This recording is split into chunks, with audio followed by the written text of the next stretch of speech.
Bonjour, je m'appelle Grégoire Gounod, j'ai 30 ans, je suis comédien et acteur. J'habite à Paris depuis 4 ans pour rendre ma passion mon travail, donc rendre quelque chose de lucratif. Ma passion, mis à part le théâtre et le cinéma, il y a le ski, pas mal de sports extrêmes. Et ma grande passion, c'est la cuisine.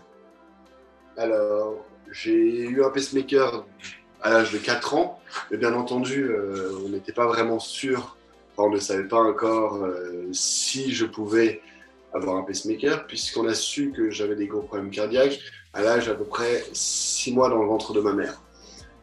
On s'est dit qu'un enfant, dans les années 90, un enfant avec des problèmes qui sont si gros, peut-être que la naissance ne va pas aboutir. Donc voilà, c'était un peu étape par étape.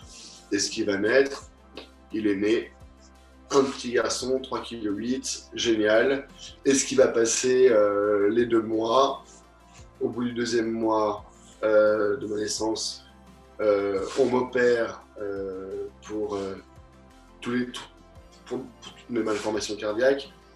Ça passe jusqu'à l'âge de 4 ans, et là, à 4 ans, enfin, il a un cœur assez gros, il peut supporter une opération dans ce genre-là, et donc, effectivement, c'est à ce moment-là qu'on me met un pacemaker. Avoir un pacemaker quand on a 4 ans, ça impacte toute une famille. Ça impacte, bien sûr, le petit enfant de 4 ans, mais ça impacte toutes les personnes qui sont autour de lui. Autant ses parents que ses frères et sœurs, s'il en a. Ce rôle-là de parent, à ce moment-là, c'est le rôle du super-héros qu'on ne verra jamais dans les films. Grandir avec ce pacemaker, ça c'est génial. On peut se dire, je sais pas, à 12 ans, je me prenais pour un super-héros. À 14 ans, je pense qu'il y avait le premier Iron Man qui est sorti. Alors là, vous inquiétez pas, je disais à tout le monde que j'avais une pile extraordinaire. De 94 à 2001, j'ai mon premier pacemaker. De 2001 à 2010, mon deuxième pacemaker, et mon troisième de 2010 à 2020.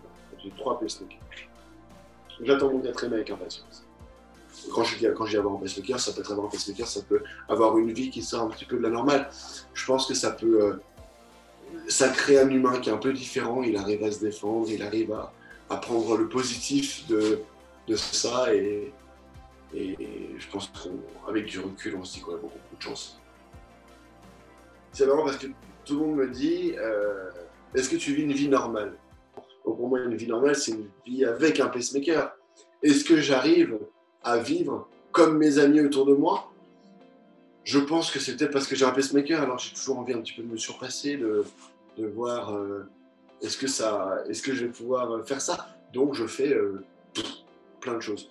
Je fais du saut en parachute, je fais de la planche sous-marine, je fais quand même du théâtre, du cinéma, je fais du ski tous les week-ends à la montagne. Médicalement parlant, là je suis connecté, c'est-à-dire que si mon pacemaker enregistre des choses un peu spéciales que mon cœur fait, des arythmies, tout ça est enregistré et automatiquement va être renvoyé dans cette cellule médicale, là où je fais vraiment mes tests, et il m'appelle s'il y a un problème. Pourquoi être connecté, ça change ma vie? Parce que en fait, quand on a un pacemaker, on doit faire un contrôle tous les ans. Plus on s'approche de la date de fin de batterie de mon pacemaker, plus les contrôles sont de plus en plus rapides. Là, avec ce téléphone, j'ai tout, c'est très simple. J'appuie sur un bouton, ça envoie toutes mes données. Moi, ce que je voudrais, c'est pouvoir communiquer en fait avec les parents des enfants qui vont avoir un pacemaker ou qui en ont déjà eu un, mais avec qui ça ne se passe pas très bien, qui ont envie de comprendre que c'est normal et que c'est une chance mais monstrueuse, et que ces garçons sont des surhommes et ces filles sont des surfemmes, et qu'avec ça, ils pourront conquérir le monde de petits bonheurs et de petits exploits. Maintenant, il y a une nouvelle vie qui commence, il y a un nouveau petit garçon, une petite fille qui va être beaucoup plus forte. Que ces petits bouts de fatigue qui vont arriver de temps en temps, c'est pour montrer que juste après ce petit bout de fatigue, il y aura plein d'énergie et qu'on est comme une Ferrari. On est comme une Ferrari, il faut juste de temps en temps faire le plein d'essence et après on va très vite. Et donc voilà, j'ai envie de nous comparer un peu à des choses extraordinaires.